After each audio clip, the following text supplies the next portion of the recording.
Good afternoon, everyone, and welcome to our webinar today. We'll be talking about funeral home losses, exposure, and risk management. I'm John Ricco, and I thank you very much for joining this virtual event today. Before we introduce our speaker and get started, we're going to take care of a few housekeeping items and just some announcements and information. Many of you know that we have an office supply program where you can save a substantial amount of money through ODP, which is Office Depot's business-to-business arm. If you're not using it, a lot of our members are saving a lot of money on this contract. So I encourage you to check it out and see how you can save some money on office supplies and things that you buy on a daily basis. I also would like to remind everyone about our upcoming annual convention in July in beautiful Bonita Springs, one of the best properties that we've ever been to. We go there every few years. You're going to love it. You're going to have a great time. We've got great educational content that we're mapping out. And so we hope to see you all there down in July. So mark your calendar if you haven't already. We also have a great program with Gas South to help save on your natural gas expenses. They do commercial programs for you. They'll customize it to your needs. They've got one-on-one customer service and designated account managers. So it really is a great opportunity that a lot of our members are taking advantage of as well. So reach out to Topher at Gas South if you have any needs for natural gas. And with that, we're going to go ahead and jump into the webinar. So I'm going to pull this up. A few other items that we just need to touch on here. This session has been approved for one CE unit by the state. I know some of you might be at sites where you have multiple people in a conference room watching this session. So if you want continuing education credits and you're not the person who registered, you need to send your name and license number to the email address that will be popping up on the screen occasionally for questions. That's my email address, and we'll make sure that you get credit for the course. And only those viewing this live are eligible to receive CE credits. So that's the CE portion. In addition to that, asking questions. If you are watching this and you're logged into a YouTube account, you can put your questions in the chat feature and we'll see them and get those answered. If you are not logged into a YouTube account, over the course of the webinar, there'll be a streamer across the bottom that will tell you where you can direct your questions. So just send them to that email address and we'll go ahead and get those answered for you throughout the webinar. So with that, let me introduce our presenter today. We've got Stanley Logue with Federated Insurance. He's an account executive there, and he works with over 30 associations in Georgia, Florida, South Carolina, and Alabama.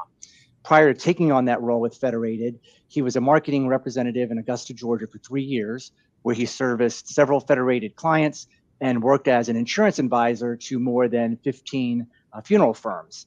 He lives in Atlanta, Georgia with his wife, Brittany. So Stan, welcome. Thank you, Glad John. you could be here today. And I'll go ahead and turn it over to you. Awesome. Well, good morning, everyone. My name is Stan. Like John said, I am your contact from Federated. So anything regarding membership benefits or anything like that, I'm your guy. John, we are coming up on a milestone this year of a 20-year partnership with FCCFA. So 20 years and in the making, and we're looking forward to the future with you all. I do want to thank you, John, just for everything that you do for the association and all of your staff and everyone who's involved. I would also like to thank you all as the members for being here and for your support and for your attendance. So that said, we're going to go ahead and dive into this today. Appreciate y'all being here. So we're going to talk about some common policy exclusions that we see in funeral insurance contracts that we look at in my world. We're going to talk about some loss exposures and some claims examples of some real life things that have happened in your industry. We'll talk about some costly mistakes that can happen in your industry, and we'll finish up with some risk management. So everyone here has insurance, but do you truly know what you have? Okay, this is a several hundred page contract that was written by lawyers and attorneys, and it's got all this Latin terminology and all this legal jargon. There's math problems in it, okay? And you pay thousands of dollars for it every single year, or some of you maybe even tens of thousands of dollars for it every single year. and you hope that you never have to use it, right? That's a common perception of insurance. And a lot of people hate insurance, right? And we'll talk about that here in just a minute of why people hate insurance. But, that said, I'm here to tell you today that your insurance contract, it very well could be the difference between you staying in business, or if and when something bad happens, it could be the difference between you staying in business or having to close the doors down of your operation. So that said, some of the things I'm going to show you today, some of it's common sense, other parts of it I don't expect you to know. So just bear with me and take notes and ask questions as you see needed. Today, we're going to focus on your two main lines of coverage, which are your general liability and your property. So when we're talking about your general liability, we're talking about, someone naming you in a lawsuit because somebody got hurt or you damaged someone's property. Okay, so any bodily injury or property damage, it falls under your general liability. And then when we talk about your property, we're specifically talking about, your building, all your equipment, your contents, your crematory, so on and so forth, right? So to kind of kick this thing off, we're going to talk a little bit about some insurance policy exclusions that we see all the time, right? So everybody here, you have general liability insurance. Okay, so you've got $1 million in coverage, and that's your insurance coverage for if someone names you in a lawsuit for any bodily injury or property damage, right? So under your general liability, and again, we're getting to the part why everybody hates insurance. Every single general liability policy that exists has an exclusion for professional services. Okay. And professional services, everything that you do in the funeral industry falls under that umbrella, right? You have to be licensed. You have to have certifications. It is a professional service. So all general liability policies have that exclusion. In this example that we have on the screen here, this is an actual exclusion for funeral services, right? And this might seem crazy, but I've seen several contracts out there that have this exclusion in it, right?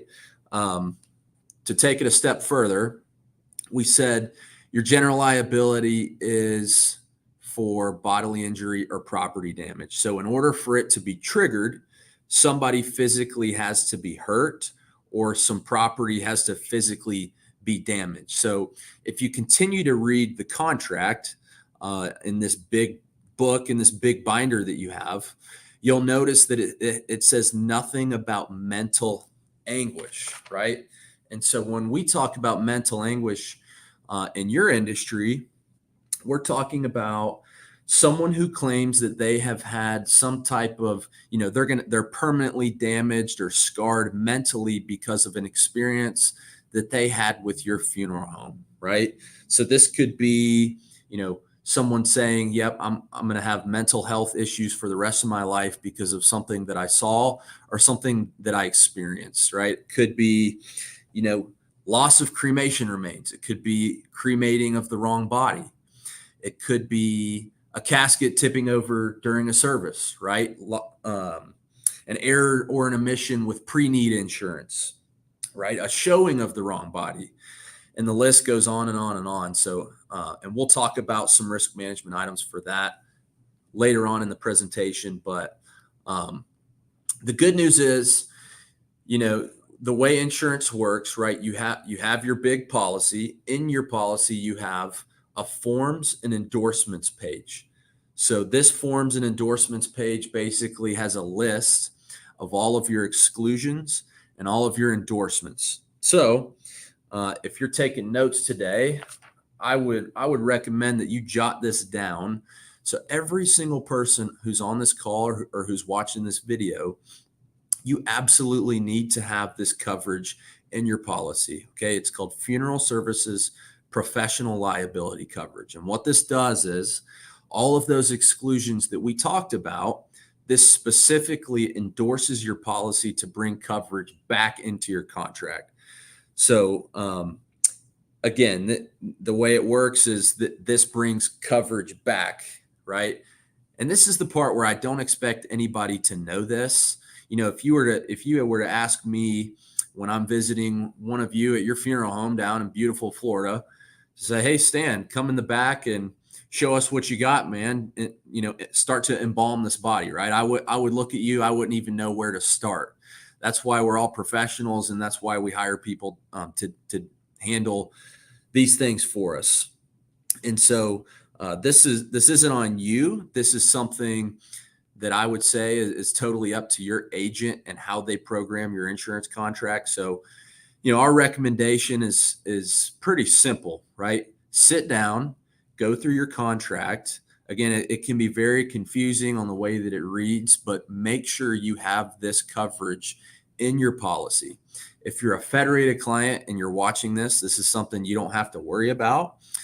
If not, and it's been a while since you've sat down and reviewed your insurance coverages, this would be the first place that I would start under your general liability coverage. So we're going to switch gears a little bit and talk about cremations, right? So needless to say, cremations are on the rise across the country, and they have been over the last several years in Florida, right? Cremations are very popular in the state of Florida. So when we talk about your property coverage, we think of your biggest exposures, right? Your number one exposure in Florida is obviously weather, right? It's hurricanes, it's wind, it's bad storms, things like that. Okay. So other than other than something weather related, which is completely out of your control, your biggest exposure would be a fire breaking out in your funeral home. So with cremations on the rise and with them being very popular in Florida, this is something that we recommend that you just keep a close eye on, and we're going to shed some light on some risk management ideas to help you with this. So everyone knows what the cremation process is, so we don't need to spend a whole lot of time here, right? You guys are the professionals. You're doing this every single day. But I did want to just shed some light on how this could potentially create a fire in your funeral home, right? So I don't operate crematories. I'm not like a crematory engineer, right? I don't design these or put these together. But I did just want to show you this graphic just to show you all the different moving parts with a crematory, and also show you, all the different things that could happen here, right? You've got electronic controls, you've got the burners, you've got your stack, right? It's connected to your building. So needless to say, we've had record years, last couple of years of fire claims in the insurance industry, and a lot of it has to do with housekeeping and maintenance, right? And a lot of these fires are preventable. So we talked about your general liability. We talked about your property. We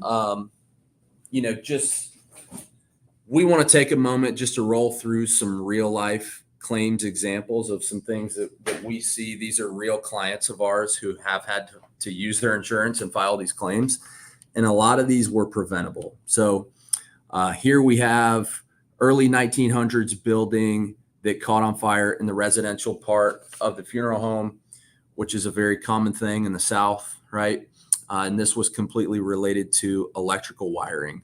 Okay, $500,000 property claim. Here's another one, $545,000. There were boxes stacked too close to the crematory. They caught on fire, right, with all of the heat exposure, and it completely damaged their crematory and a large portion of their building. Hang on one second, John. I got to plug this power cord in.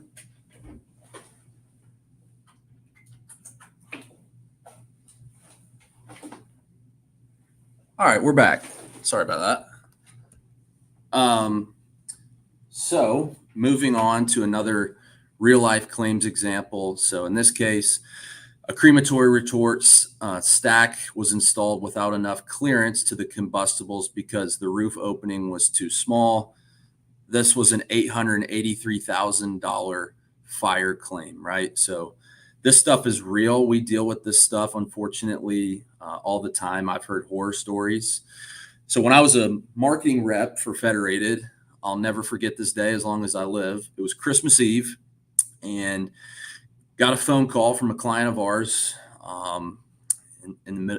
at nighttime, and he was freaking out, and his funeral home had completely burnt to the ground on Christmas Eve. And after the investigation was done, it was because of some housekeeping and some, maintenance issues with his crematory. Luckily we had everything programmed the right way, but still, this stuff is real, and it does happen all the time. So switching gears a little bit on you. So we talked about some property claims. Now we're going to talk about some of those general liability claims, right? So everyone knows that Florida is becoming a very litigious state. I mean, you can't go anywhere in the state of Florida without seeing, 1-800 billboard attorneys, or hearing about them on the radio, or seeing them on television, right? So unfortunately, in your line of work, you are essentially targets. You're a perfect target for these lawyers and the attorneys, because what you do is very delicate, right? You're working with death. There's a lot of emotions that are involved. So, when something goes sideways, or a family doesn't feel like something went the way that they had planned, emotions are already extremely high. And, these lawyers and attorneys are excited to get their hands on a lawsuit involving your industry. So here's just kind of an example of what I'm talking about with these lawyers and attorneys and how they get involved, right? So you've got Mr. Jones. Okay, he passes away 9:30 in the morning. Okay, before he passed away, he let his loved ones know that he was strictly against embalming. When he passes away, go to pick up the body. It could be a rainy day. They could be really busy. They get another phone call that Mr. Smith down the road, that he also passed away. So they loaded up Mr. Jones, and then they went and picked up Mr. Smith. Somehow the bodies got misidentified, and what they wanted to have happen, they actually had the polar opposite happen, right?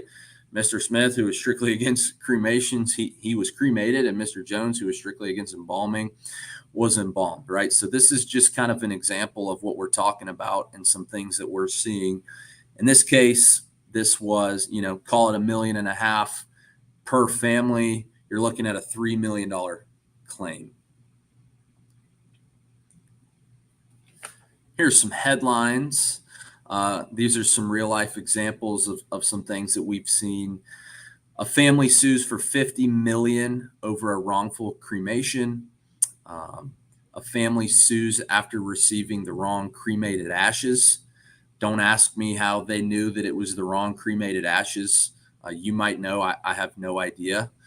A San Antonio family claims that the funeral home lost their grandmother's body, and the lawsuit filed seeks more than $1 million in damages. So moving on, here's some more headlines. A jury awards $8 million to a family. The lawsuit filed against the funeral home over the loss of their daughter's body. I mean, that's crazy. These are real life examples. Body swapped at the funeral home leads to the wrong person buried. The lawsuit alleges mom given the wrong ashes for their 25-year-old daughter, who was cremated after a COVID death, the suit alleges. So just to put it into perspective for y'all of what it looks like if and when this happens, right? So in your contract, like what we were talking about earlier, that is essentially your insurance company's promise to you of what they're going to promise you and what they claim is their duty to defend you. So, if you have everything covered the right way and the contract reads the right way, the insurance company has their duty to defend you, and to essentially fight for you. If not, you call your agent and say, hey man, someone just dropped papers on our desk and we're being named in a lawsuit because of this situation with this body. And they say, sorry, but essentially, you're on your own to pay for defense costs, and you're going to essentially defend yourself. Not only are you going to defend yourself, but you're going to be responsible for the entire settlement all on your own. So when I talked earlier about how this could be the difference, how this could, in a way, make or break your business, right? Like a 6 o'clock news situation. This is what we're talking about. And to take it a step further, whenever these lawsuits do happen, they're going to subpoena several things to the court. The first thing they're going to ask for is your insurance policy, right? They want to see how much blood is in the water. After they find out how much blood is in the water and how much insurance coverage that you have, they're going to ask for all your policies and your procedures, right? They want to see how detailed those are and how up to date those things are, right? And if they can find a hole in your policies and procedures, then they're going to ask for your corporate minute books. And the reason they're going to ask for your corporate minutes, because they want to see if you're running your business, like a mom and a pop shop, essentially, and not a corporation, to try to do what's called piercing of the corporate veil, right? So when someone pierces the corporate veil, then they come after your personal assets, your farm, all of your assets that you own, whatever it may be. So, we've got an attorney that can help you structure your corporate minute books and also update your policies and procedures. Says, how often should I review my insurance contract? John, I would say, this is something you want to do at least once a year. We meet with our clients once a quarter to essentially, go over your insurance policies and some risk management items and some different topics throughout the year. You don't want to get caught in that trap of, hey, I get my renewal mailed to me every single year. We don't sit down and read through the contract and look at it. And again, this stuff is very confusing. So make sure you're working with a trusted advisor, someone who works with funeral homes and knows your industry. So I would say at least once a year, around renewal time would be our recommendation. Thanks, Dan.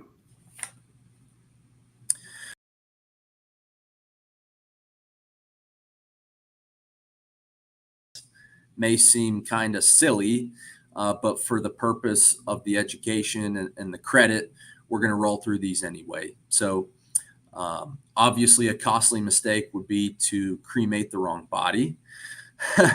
Cremating on the improper authorization from non-next of kin, knowingly performing a cremation when there are objections, a release of cremated remains to the wrong person, cremating jewelry or other personal effects, or making changes to arrangements without the proper consent. Moving on here to some more costly mistakes, right? This, kind of common sense, right? But not delivering on a promise relating to the cremation process. So just being very careful about what and how you promise things and also how you present things, right? So, I mean, you'd be shocked of some things that I have seen happen. It says here, traumatizing a family while describing the cremation process with insensitive language, right? Burning the person, crushing the bones. Everyone knows what I'm talking about here. Couple more, not explaining to the family the alternatives to cremation, improperly packaging an urn for shipment. So shipping of an urn and not properly packing it.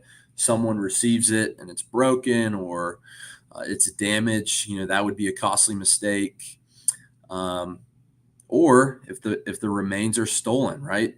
You roll into Subway at lunch and you look out the window while you're eating your sandwich and there's some guy digging into your car and running down the road with an urn. I don't know. I mean, this is It's 2024 and some crazy things can happen. So shifting gears a little bit. So there is a special concern with oversized bodies in terms of cremations. What we call an oversized body, that's going to, or a large case, that's someone who exceeds over 300 pounds. So we recommend that you cremate these bodies as the first case of the day, or the first cremation within 12 hours of the crematory being cooled down. So typically, you put a normal body in feet first. We recommend with a large case that you actually place it in head first to avoid having the torso being directly under the primary burner. So the operator should visually observe the ignition of the container or body. Immediately after the body has been ignited, turn off the primary burner and leave it off for 1 hour to allow the body to burn on its own fuel. 1 hour later, reignite the cremation burner if needed to complete the cremation process, right? We've got checklists available for large cases if anybody would like to get their hands on a checklist. Obviously, housekeeping and maintenance are extremely important. So each manufacturer is going to have its own specific standards and recommendations based on the usage. Our people at Federated say, at least do an annual inspection of your crematory. And if you're cremating over 250 bodies in a year, which is very common, we recommend that you do a semi-annual walkthrough or inspection of your crematory. So yeah, I mean, training is extremely important. We recommend that anyone who operates the crematory has received certified training, and all states are different. Our recommendation is just to make sure that they're exposed to authorizations, all the different cremator functions, safety, maintenance, and care, right? How to take care of the equipment, procedures for cremating all types of body sizes, like what we just talked about, and lastly, proper identification processes.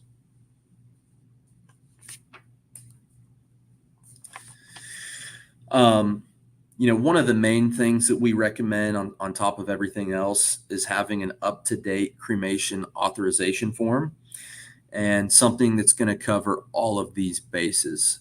We don't provide these to our clients. We lean on our associations and NFDA for help with cremation authorizations. I'm sure John can help you with that. But yeah, I mean, moving on to, third party, a lot of folks use third party cremation providers. Just a solid risk management piece for this is to keep a file on these third parties that you use. Gather as much information on them as you can. Get a copy of the certificate of insurance.